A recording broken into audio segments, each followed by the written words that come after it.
Here's the secret to cutting cabbage. When cutting a cabbage, it's safest to halve it first.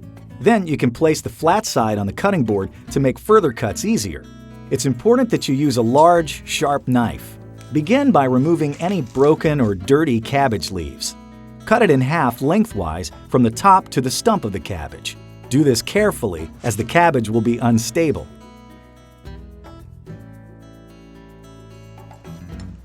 Now that you've cut the cabbage safely, you can easily cut it into thin or thick strips.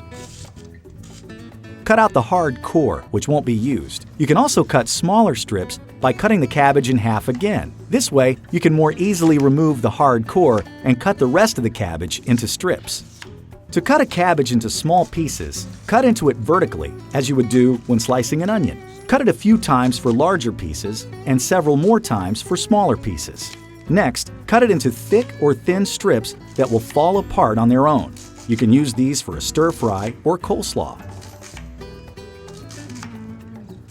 If you would like to use full leaves to fill with something, first cut off the stem of the cabbage. Carefully peel the leaves from the bottom up and use them as described in the recipe. And that's the way to cut cabbage.